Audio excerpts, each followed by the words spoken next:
Assalamualaikum warahmatullahi wabarakatuh. Perkenalkan, nama saya Ira Ariana Fitri, NIM P2116301. Sebelumnya saya ucapkan terima kasih kepada dosen pengampu mata kuliah Wound Care and Stoma 1, Bapak Ahmad Musyawir SK Nurse MK.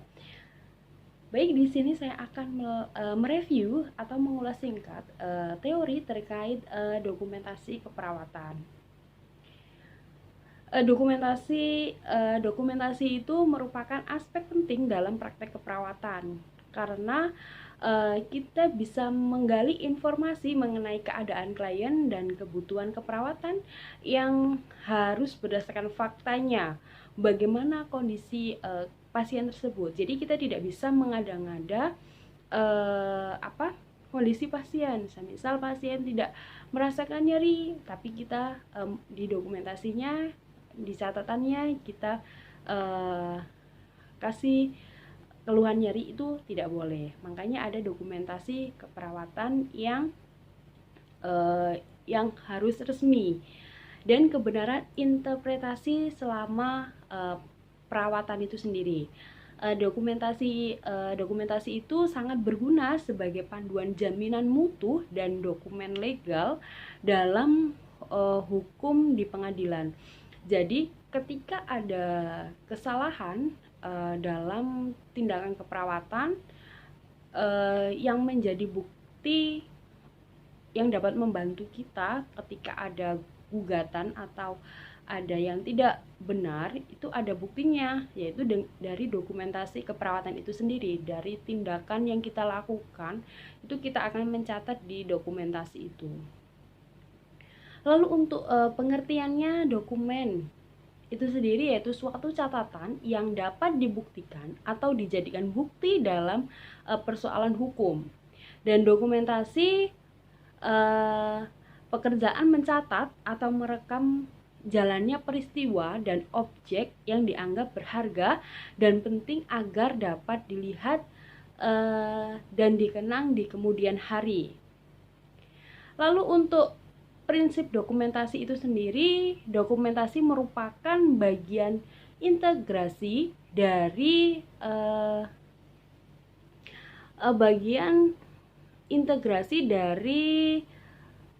pemberian asuhan keperawatan itu sendiri. Proses keperawatan merupakan dasar kerangka kerja dokumentasi keperawatan. Jadi setiap langkah proses keperawatan itu dilakukan penulisan atau pencatatan hal-hal yang pokok yang berkomunikasi secara kontinu. Setiap kegiatan yang telah dikelompokkan dicatat dan didokumentasikan.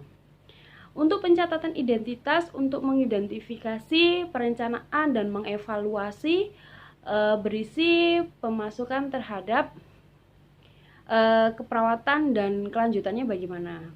Jadi mencatat tentang identitas pasiennya itu bagaimana, identitas pasiennya itu siapa, usianya, pekerjaan, keluhan pertamanya, sampai akhirnya tindakan yang akan dilakukan dan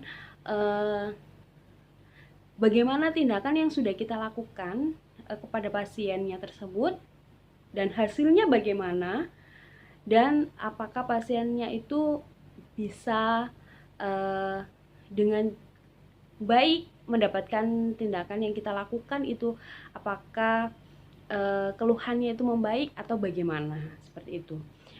Lalu untuk praktek dokumentasi adalah konsisten. Artinya itu bagaimana? Artinya perlu adanya kebijakan yang mengatur praktek pendokumentasian proses dalam keperawatan itu sendiri.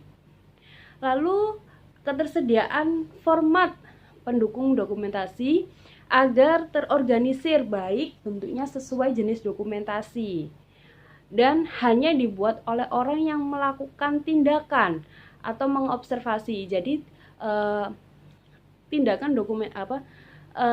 melakukan dokumentasi itu tidak sembarang orang. Jadi semisal yang merawat pasien di ruang 1 itu adalah perawat A, dan yang wajib mendokumentasikan dan bisa mendokumentasikan yaitu ya perawat A-nya, karena yang mengobservasinya ya perawat A, tidak bisa dilakukan oleh perawat B karena perawat B-nya tidak mengetahui bagaimana kondisi pasien tersebut. Dan dibuat sesegera mungkin. Jadi setelah kita mengobservasi di hari pertama, wajib kita langsung dokumentasikan. Jadi tidak harus menunggu sampai pasien pulang atau pasien kondisinya membaik baru kita mencatat. Itu pasti akan ada lupa, atau semisal tensinya 120/80, ternyata kita lupa, akhirnya kita mencatat berapa ya, oh mungkin 120/90. Jadi kan itu kan data yang data siluman, data tidak aslinya, takutnya lupa. Jadi harus dilakukan sesegera mungkin setelah kita mengobservasi lalu kita mencatatnya. Catatan ditulis secara kronologis, jadi tidak mengada-ngada, harus sesuai dengan apa yang kita observasi. Lalu menulis singkatan harus dilakukan secara umum dan seragam. Tulisan tanggal, jam, dan tanda tangan dan inisial penulis. Catatan harus akurat, benar, lengkap, jelas, ringkas, dapat dibaca dan ditulis dengan tinta hitam. Jadi tidak boleh menggunakan tinta merah atau tinta biru. Lalu untuk prinsipnya yaitu harus standar, mudah, semua perawat dapat melaksanakan dan efisiensi dalam dan efektif.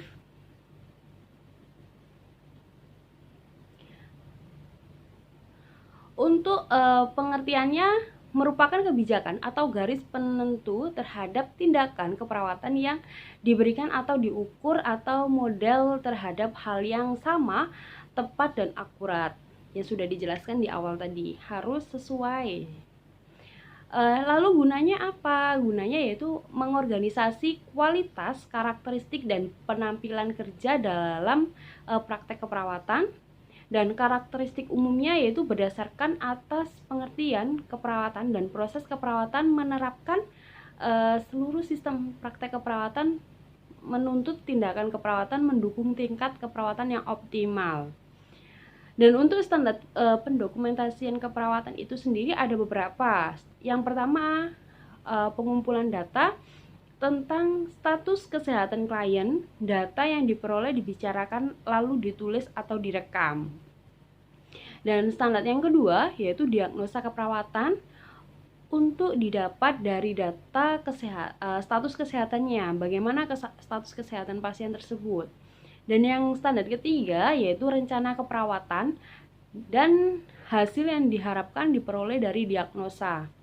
Dan standar yang keempat, rencana keperawatan secara medis, termasuk pendekatan secara medis untuk mengukur kemajuan penyakit yang dapat didiagnosa keperawatan. Jadi bagaimana kita mudah untuk menentukan diagnosa keperawatan tersebut, yaitu kan pertama kita harus mengobservasi pasien tersebut. Jadi kita harus menjalin hubungan saling percaya dengan pasien agar pasien tersebut bisa terbuka sama kita. Contohnya, semisal pasien ada riwayat penyakit apa, tapi takut untuk bicara dengan perawat. Jadi kita harus sebagai perawat harus harus mengajak pasien tersebut agar percaya dengan kita sebagai semisal nyaman lah bagaimana menyampaikan keluhan yang sebenar-benarnya. Jadi tidak ada rasa takut seperti itu. Lalu yang standar kelima, sikap perawat terhadap pasien sangat diperlukan bagi proses penyembuhan. Jadi kita sebagai perawat harus yang ramah, yang murah senyum, tidak judes atau galak seperti itu. Dan standar yang keenam, sikap perawat menolong pasien untuk meningkatkan kemampuan terhadap kesehatan. Dan standar yang ketujuh, kemajuan dan kemunduran kesehatan klien ditentukan oleh klien dan perawat. Jadi ketika perawatnya itu ramah, melakukan tindakannya dengan baik dan sesuai, dan pasiennya juga nyaman dan semangat untuk sembuhnya, maksudnya semangat untuk sembuh, itu akan lebih cepat sembuhnya. Dan yang standar ke-8, kemajuan dan kemunduran dicatat dan didokumentasikan secara revisi untuk rencana. Standar praktek keperawatan profesional dalam dokumentasi proses keperawatan yaitu ada standar 1 sesuai dengan keputusan PPNI 2019 sampai sekarang masih tetap. Standar 1 yaitu pengkajian, standar 2 yaitu mendiagnosa keperawatan, standar yang ketiga yaitu perencanaan, standar keempat pelaksanakan tindakan atau implementasi, dan yang terakhir standar kelima yaitu kita mengevaluasinya. Hal-hal penting dalam pendokumentasiannya itu jangan menghapus atau men-type dan lain-lain atau mencoret parafnya. Jangan menulis atau mengkritik pasiennya. Koreksi sesegera mungkin apabila ada kesalahan dalam catatan kita. Catat fakta, jangan perkiraan. Semisal sembuhnya itu harusnya 1 minggu, tapi kita perkiraan mungkin 3 hari lukanya akan sembuh, misal seperti itu. Jangan kosong, catatannya jangan sampai kosong, harus ada isinya, harus dapat bisa dibaca. Jadi kita harus jelas mencatat dokumentasi itu, nama terang dan tanda tangannya harus jelas. Baik, mungkin itu review materi terkait dokumentasi keperawatan yang bisa saya sampaikan. Kurang lebihnya saya mohon maaf. Assalamualaikum warahmatullahi wabarakatuh.